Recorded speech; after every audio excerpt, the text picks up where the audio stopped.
AP మంత్రి నాదెండ్ల మనోహర్ మాట్లాడుతున్నారు. ఇప్పుడు లైవ్ చూద్దాం. అది అయిన తర్వాత ఇక్కడ విజయవాడ సమీపంలో ఉన్న గొల్లపూడి మండల్ స్టాకింగ్ పాయింట్లో కూడా నేను తనిఖీలు చేశాను.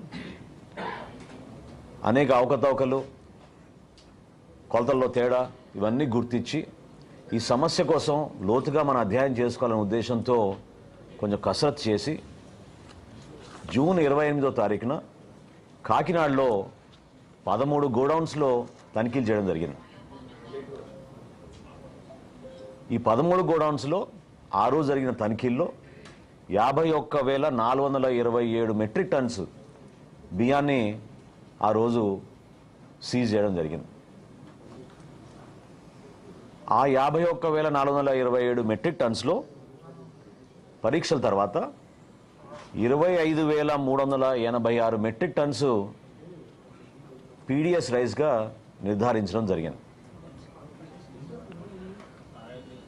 ఇది ఎట్టి పరిస్థితుల్లో అరికట్టాలి, మార్పు తీసుకురావాలనే ఉద్దేశంతో అక్కడ స్థానికంగా ఉన్న అధికారులతోటి కలెక్టర్ గారి ఆధ్వర్యంలో కమిటీ వేసి జిల్లా ఎస్పీ గారిని అప్రమత్తం చేసి ముందు ఈ 13 కంపెనీల పైన కూడా ఎసెన్షియల్ కమోడిటీస్ యాక్ట్ కింద మా పరిధిలో ఉన్న కేసులే కాకుండా క్రిమినల్ కేసెస్ కూడా నమోదు చేయమని ఆ రోజున ఆదేశాలు జారీ చేయడం జరిగింది. ఈ 13 కంపెనీస్ కూడా గౌరవ హైకోర్టుని ఆశ్రయించి బియ్యం రిలీజ్ చేయమని కోరగా గౌరవ హైకోర్టు గారి ఆదేశాల మేరకు నాన్ పీడిఎస్ రైస్ని ముందు రిలీజ్ చేసి ఏదైతే పీడిఎస్ రైస్ ఉందో దానికి ఎట్టి పరిస్థితుల్లో కూడా బ్యాంక్ గ్యారంటీ ₹43.30 పర్ కిలో చొప్పున కట్టించుకుని 84 కోట్ల రూపాయల బ్యాంక్ గ్యారంటీ తీసుకున్న తర్వాత ఆ రైస్ కూడా రిలీజ్ చేయడం జరిగింది. అందరికీ అర్థం అవ్వాల్సిన విషయం ఏంటంటే ఎందుకు కాకినాడ పోర్టు పైన మనం దృష్టి సారించాం, ఎందుకు పదే పదే కాకినాడ పోర్టు గురించి, ఈ రైస్ స్మగ్లింగ్ గురించి ఎందుకు ఈ విధంగా మనం ఆందోళన చెందుతున్నాం. ఎందుకంటే మీడియా మిత్రులు కూడా మీ అందరికి తెలుసు, స్థానికంగా ఉన్న కాకినాడలో కూడా చాలామందికి తెలుసు, 5 సంవత్సరాల్లో ఎవరిని కూడా లోపలికి ప్రవేశించలేదు, అనుమతించలేదు, అసలు అవకాశమే లేదు. లోపల ఎటువంటి కార్యక్రమాలు జరుగుతున్నాయి, ఎటువంటి బోట్లు వస్తున్నాయి, ఎవరు అక్కడ అధికారులు ఉన్నారు, ఏ విధంగా ఈ కార్యక్రమాలు జరుగుతున్నాయి దానిపైన కనీసం ఒక్క మీడియా మిత్రులను కూడా లోపలికి ఆహ్వానించలేదు, అనుమతి ఇవ్వలేదు. అంటే ప్రభుత్వం ఆస్తి మన వనరుల్లో భాగం. రాష్ట్ర ప్రభుత్వం ప్రతిష్టాత్మకంగా ఆ రోజు కాకినాడ పోర్టుని 1999 నుంచి ప్రైవేటీకరణ అంశంలో ముందు తీసుకెళ్తున్న తరుణంలో వీళ్ళు పక్కడబందీగా వ్యూహం మేరకు ఎవరిని రానియకుండా ఒక పెద్ద కాన్స్పిరసీ చేశారు. దాన్ని ఈరోజు నేను మీకు వివరిస్తాను. ఎందుకంటే ఎందుకు కాకినాడ పోర్ట్ అని పదే పదే చాలామంది దాని గురించి ఆందోళన చెందుతూ ఆలోచిస్తున్నారు. రాష్ట్రంలో 29,000 ఫేర్ ప్రైస్ షాపులు ఉండగా ఈ బియ్యం సరఫరా చేయడానికి వైఎస్ఆర్సీపీ ప్రభుత్వం జగన్మోహన్ రెడ్డి గారు ముఖ్యమంత్రి అయిన తర్వాత ఒక నిర్ణయం తీసుకుని డోర్ డెలివరీ చేస్తామనే ఒక అబద్ధపు ప్రచారంతో 9,260 వ్యాన్లు కొని రాష్ట్ర ఖజానాకి దాదాపు 1,600 కోట్ల రూపాయలు ఖర్చు అయ్యే విధంగా మొబైల్ డెలివరీ యూనిట్లు వ్యాన్లని వీళ్ళు రాష్ట్ర వ్యాప్తంగా ఒక నెట్వర్క్ ఏర్పాటు చేశారు. 29,000 ఫేర్ ప్రైస్ షాపులు ప్రతి నెల 1వ తారీఖు నుంచి 15వ తారీఖు వరకు ఉదయం నుంచి సాయంత్రం వరకు తెరిచి ఉండి వినియోగదారులు ఎప్పుడు వచ్చినా వాళ్ళకి సరుకు అందించే విధంగా ఎన్నో సంవత్సరాలు జరుగుతున్న ఒక మంచి ప్రక్రియని వీళ్ళు పక్కదారి తీసుకెళ్ళి వాళ్ళ స్వలాభం కోసం ఈ వ్యాన్లు తీసుకొచ్చి ఈ వ్యాన్ల ద్వారా రాష్ట్ర వ్యాప్తంగా నెట్వర్క్ ఏర్పాటు చేసుకుని బియ్యం సేకరించడం మొదలుపెట్టారు. ప్రభుత్వానికి ₹43.40 ఖర్చు అయ్యే ప్రతి కిలో ఖర్చు అయ్యే ఈ బియ్యాన్ని క్షేత్రస్థాయిలో వీళ్ళు ₹10కే తీసుకుని వెళ్ళిపోవడం, చాలా చోట్ల మీరు సరైన సమయానికి రాలేదు, వ్యాన్ వెళ్ళిపోయింది కాబట్టి మీకు సరుకు ఇవ్వమని చెప్పడం, చివరికి ఎంఎల్ఎస్ పాయింట్ల దగ్గర నుంచి కూడా గోతాలు తీసుకుపోయే సందర్భాలు ఎన్నో ఉన్నాయి. అది చాలా స్పష్టంగా మనకి ఆధారాలు కూడా దొరికినాయి. ఈ విధంగా వీళ్ళు పకడ్బందీగా ఒక గ్రీన్ ఛానల్ ఏర్పాటు చేసుకుని చిత్తూరు నుంచి శ్రీకాకుళం నుంచి నేషనల్ హైవే మీద నేరుగా కాకినాడకి ఎక్కువ శాతం ఈ బియ్యం తరలించే విధంగా ఒక పకడ్బందీ కాన్స్పిరసీ చేసి వీళ్ళు చేశారు. ఆంధ్రప్రదేశ్ తీరంలో ఏ పోర్టుకి లేని విధంగా కాకినాడ పోర్టులో రైస్ ఎగుమతి జరిగింది.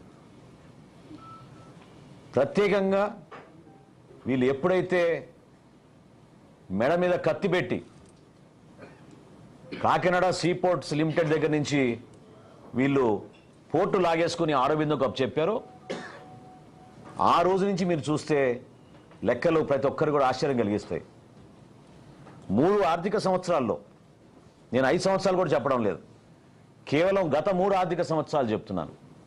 గత 3 ఆర్థిక సంవత్సరాల్లో మన రాష్ట్రంలో గంగారాం పోర్టులో బియ్యం ఎగుమతి 2,20,289 మెట్రిక్ టన్నులు.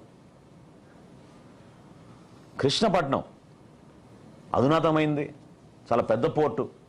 ఇక్కడ 23,51,218. విశాఖపట్నం అన్నిటికన్నా పెద్ద పోర్టు, 38,02,000 మెట్రిక్ టన్నులు. ఇప్పుడు కాకినాడకు వస్తే లెక్కలు చెప్తే మీరే ఆశ్చర్యపోతారు. కాకినాడ పోర్టులో వీళ్ళు దుర్మార్గంగా ఈ 3 సంవత్సరాల నుంచి చేసింది 1,31,18,346 మెట్రిక్ టన్నులు. దీని విలువ ఒక్క కాకినాడదే చెప్తున్నాను. కాకినాడలో రైస్ ఎగుమతి విలువ ఈ 3 సంవత్సరాల్లో 48,537 కోట్ల రూపాయలు. అంటే ఏ స్థాయికి చేరారో చూడండి మీరు. 48,537 కోట్ల రూపాయలు వీళ్ళు అక్కడి నుంచి బియ్యం ఎగుమతి చేశారు కాకినాడ పోర్ట్ నుంచి. ఏ రోజైనా ఇప్పుడు నిన్న చాలామంది హడావుడిగా ప్రెస్ కాన్ఫరెన్స్లు పెట్టారు. కన్నబాబు గారు పెట్టారు, చంద్రశేఖర్ రెడ్డి గారు పెట్టారు, వైఎస్ఆర్సీపీ నాయకులు చాలామంది హడావుడి చేశారు. గౌరవ ఉప ముఖ్యమంత్రి గారు పవన్ కళ్యాణ్ గారు ఎందుకు కాకినాడ పోర్టుకి రావాల్సి వచ్చింది?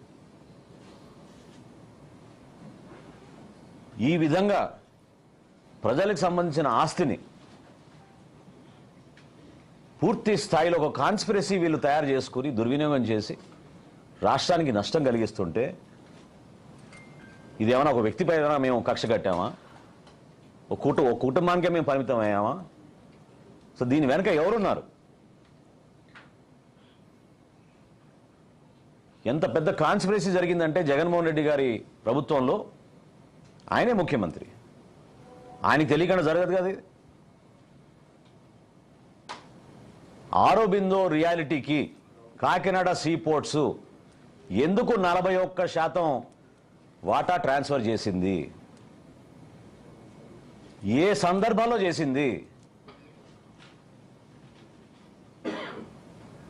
ఏ విధంగా బెదిరించి భారతదేశంలో కార్పొరేట్ చరిత్రలో ఏనాడు జరగని విధంగా కేవీ రావు గారిని వారి కుటుంబాన్ని బెదిరించి ఏ విధంగా వీళ్ళు 41% వాటా రాయించేసుకున్నారో ఖచ్చితంగా బయటికి రావాలి. బాధ్యత లేదా జగన్మోహన్ రెడ్డి గారికి? కాకినాడ సీ పోర్ట్స్ లిమిటెడ్కి ఆరోబిందో రియాలిటీ ఏ విధంగా దూరింది? ఎందుకు మీరు జిఎంఆర్ దగ్గర నుంచి ఎస్సీజెడ్ లాగేసుకున్నారు?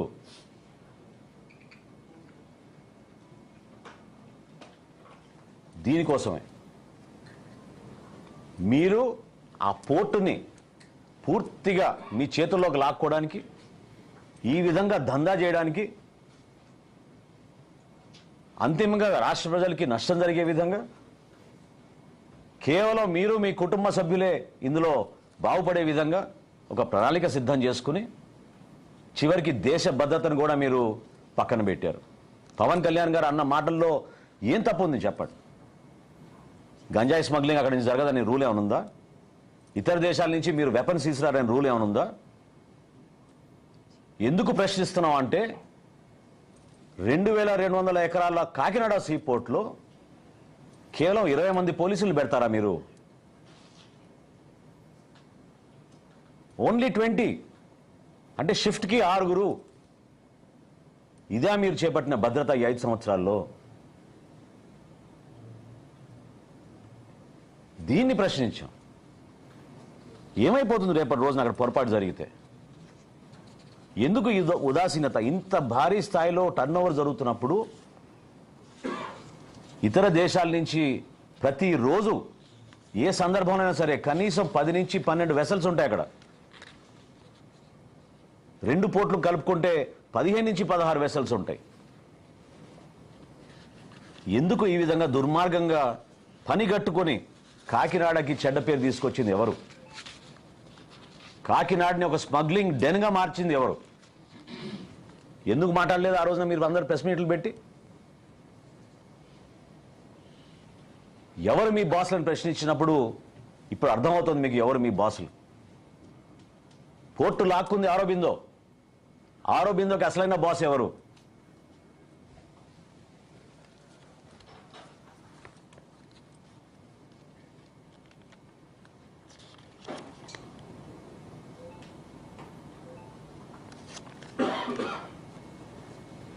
గతంలో కూడా బియ్యం ఎగుమతులు జరిగినాయి, కానీ ఈ స్థాయిలో ఎప్పుడు జరగలేదు. నేను ప్రత్యేకంగా మీకు 3 సంవత్సరాల గురించి ఎందుకు చెప్పానంటే, ఇది ఆరోబిందో ఆ పోర్ట్ని టేక్ ఓవర్ చేసిన తర్వాత అసలు ఊహించని విధంగా కృష్ణపట్నంతో పోల్చుకున్న